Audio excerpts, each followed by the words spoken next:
As hy vir die volgende paar weke delf ons 'n bietjie dieper in ons reeks wat sê heeltemal nuut. Ons probeer hierdie vraag te antwoord, wat is dit presies wat Jesus heeltemal nuut kom maak het?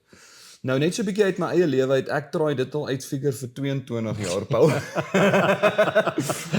En my vrou probeer dit ook uitfigure vir 10 jaar, maar hier's die ding, toe ek was 17 jaar oud, toe kom ek tot bekering, en hier was die wanpersepsie in my kop. Ek wens ek kan wat ek vandag geweet het 22 jaar terug, of wat ook al, 23 jaar terug. Ek wens ek kon dit weet, en ek het gedink aanvanklik, daar's een van twee maniere hoe ek en jy kan leef. Daar's die manier van, jy's godsdienstig, daar's wette en reëls en gehoorsaam, en dan is daar die ander kant, dis die wêreldse manier, die losbandige, los my uit, ek het nie 'n God nodig tipe manier, die rebellie manier.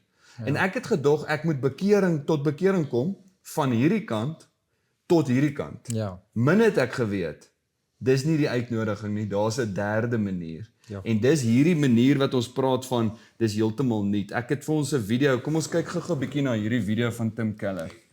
Well, one of the things that I think is important is to not talk about two ways, like there's God's way and there's man's way, or there's obeying the Lord and living and doing your own thing. I like to always talk about three ways.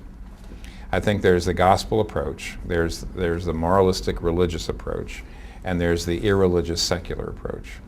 And it's when the average irreligious secular postmodern person hears you calling people to Christ, unless you distinguish the gospel from religion and moralism, they assume that you're simply asking them to become better people, nicer, more moral.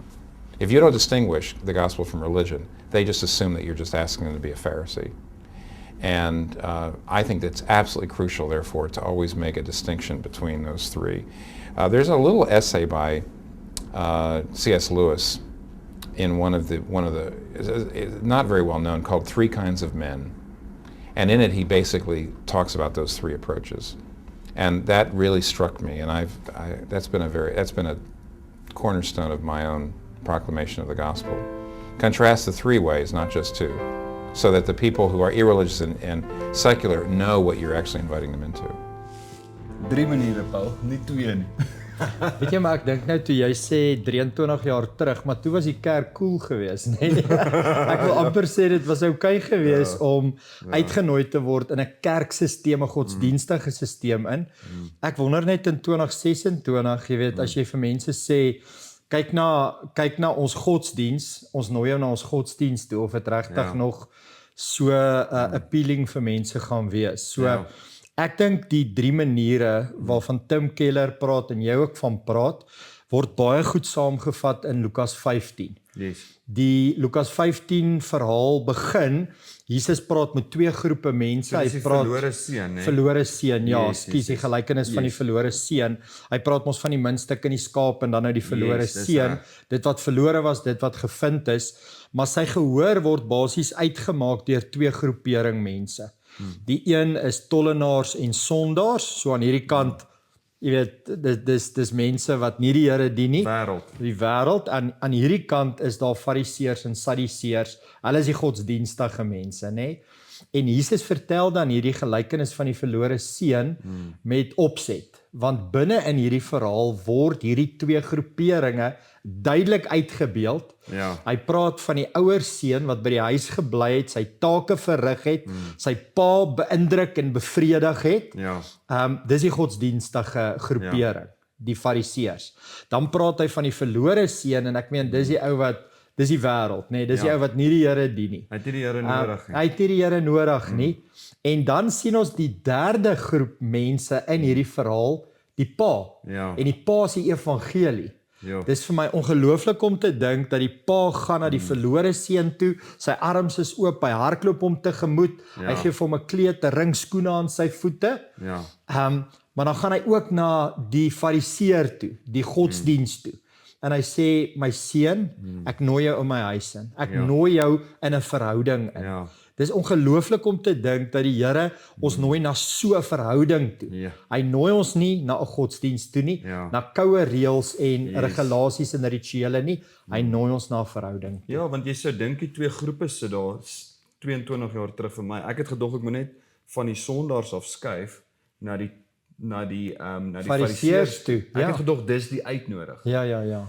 En nee, jy sê 'n baie belangrike ding ook, jy weet, dat ons moet weet dat die uitnodiging na die wêreld toe is nie om 'n fariseer te word. Nee.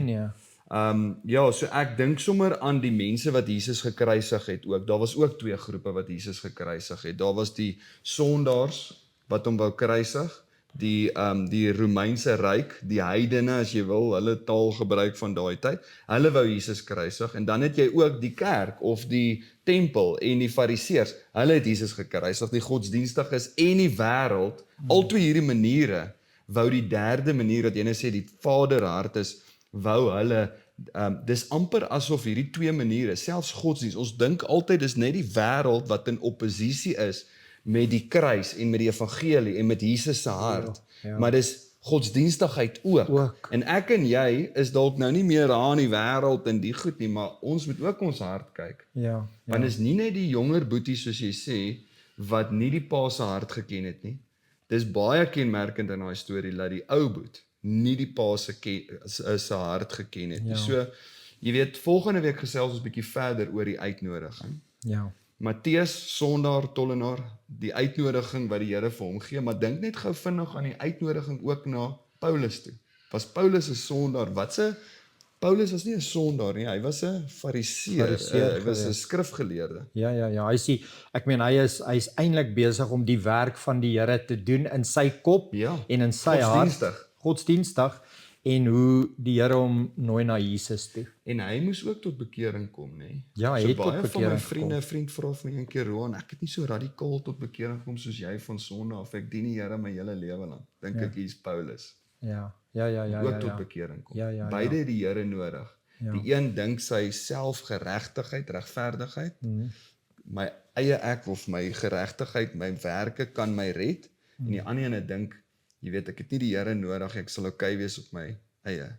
Maar miskien is dit vir ons almal wat in die kerk is en ons het in 'n kerk milieu groot geword. Baie van ons sal sê ek het onder die kerkbanke groot geword, jy weet, ons is baie in die kerk. Ek het groot geword in 'n Christenhuis. Jy moet jouself die vraag afvra, is jy soos die ouer boetie wat groot geword het, gebly het in die huis? Jy's miskien die boetie wat weg is. Maar ons almal moet kom na die Vader toe. Jy's nie gekwalifiseer net om in die huis te wees nie. Jy moet by die Vader wees. Ja. Ek hoop hierdie reeks help ons vir die volgende tyd om heeltemal nuut te dink en ons verhouding met die Here ook. So kom ons bespreek lekker saam.